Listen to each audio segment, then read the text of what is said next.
Hey YouTube, this is Bernie with Dry Creek Homestead. So we are 15 days into growing 50% of our own food. These are onions that we planted back on the 14th and 15th of January. Well, it was about 15 days ago. And so it has been raining here, and we had rain, quite a bit of rain, and there actually was some water standing between the beds here, so, and it's still really muddy, but in an effort to reach our goal of growing at least half of our own produce this year, we're going to keep on planting. In fact, these are new beds that I built the other day, and you can see the water that's still standing in between them. So we're not planting these beds today. We're going to save these and do these for potatoes, and so that will be probably around Valentine's Day before we plant the potatoes here. But anyway, so it's the 28th of January today, and we are going to plant some English peas because we have a very short window for planting peas here in Texas. So we're going to go ahead and plant those and see how it goes. So normally we plant in February. This year we're going to try it in January, just because it seems like when you get to June it starts getting too hot for them. So we're going to try to do it a little earlier this year and see how it goes. All right, so the peas that we're planting are English, they're a Wando sweet pea, and we're going to plant those right now. These are the ones I did the germination test on in the other video, which we'll link in the video up here in the corner.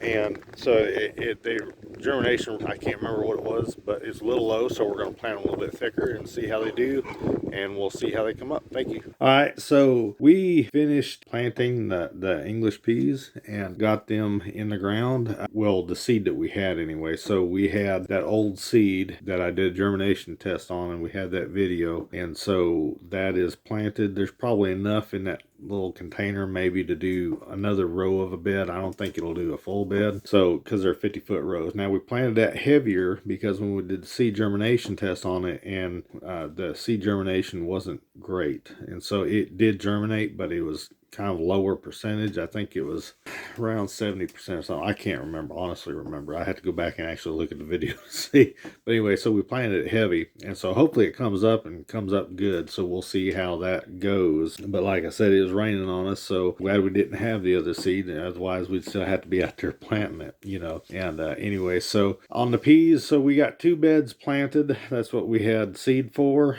and we need 6 more beds is what I'm remembering off the top of my head. So I've written all this down, but I don't have it in front of me, so I apologize. But the reason I know I need 8 beds is because we have historical records where I know on a 3-year average what we yield. Now on average, I think it was 2 rows on a 50-foot bed. I know it's 2 rows on a 50-foot bed. We don't put 3 because you have to put one down the middle. These are Wando peas, and so they'll get about 3 foot tall. And if you had to put one down the middle, because we trellis them, we just have chicken wire that we run down the rows on some T-posts, and they just crawl up the chicken wire on their own.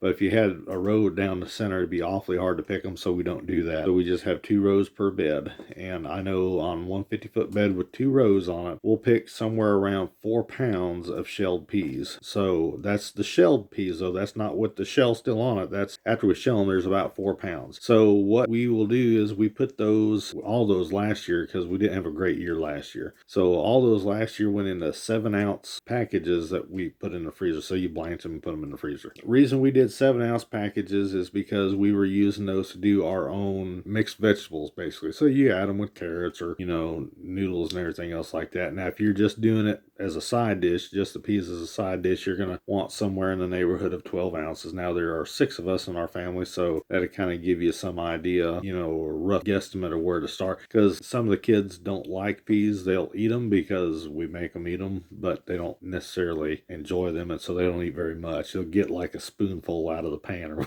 whatever, just to prove that they had some, and so that's the way that goes. But anyways, like I said, that's what we normally do with the peas, is we'll put them in those 7-ounce packages packages, usually just freeze them. I don't know that we've ever actually canned peas. Normally we just put them in the freezer. But anyway, so like I said, 7 ounces if you're doing mixed veggies is kind of what we do. And then if you want them just as a normal side, put them in a 12-ounce package or something like that. And you'll have to play with that yourself and figure out what your family eat and needs. So anyway, that's kind of what we do with that. Now we'll have to plant again in the fall because these 8 beds that we're planting now won't do half the year, because just on our historical records and what we eat of them, I know. So we'll have to plant again in the fall. Hopefully it does better. Last fall they failed, so that's part of it, prepare for those times when a crop fails. Now fortunately we still have a grocery store we can go to if it does go bad with the pea harvest, so we can still go to the grocery store. A lot of people kind of pick on us sometimes when we're out there in the rain planting in the garden, but because you can still go to the grocery store and get all this stuff. But if it ever really got bad, that's probably what you'd have to do. You'd have to be out there in the inclement weather doing the stuff you don't want to do.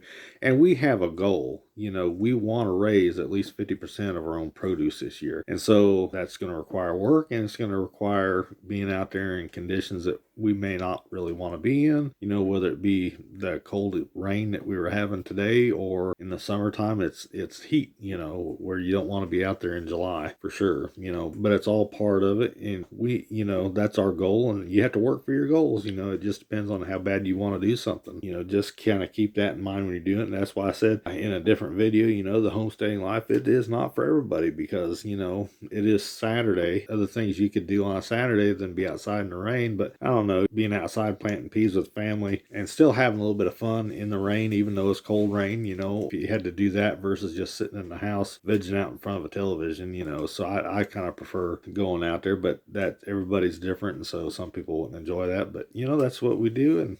And we did have a good time doing it. And so we've got some more seed ordered, that's new seed, and so hopefully it gets here quick enough and we'll get it. Now we wanted to plant earlier this year. Normally we plant peas in March. The problem here is in April, about mid-April, we start having real bad problems with aphids because they come out in force. And then by mid-May, it's starting to get so warm already here in Texas that the Wando English peas that we plant start dying back a little bit. And so we're trying to get them in earlier and trying to extend our harvest some, because normally, I think on a normal year, we have, when we plant them in March and we start harvesting in May, and it's usually around the 15th of May, I think, is usually when we hit our first pick. Now, that first pick is real light, but usually from there, we're picking every day or every other day at the latest, but we only have about a 10-day window before those peas start dying. And so usually by the 1st of June, those peas are done. We mow them down, till them under, and then we plant something else there.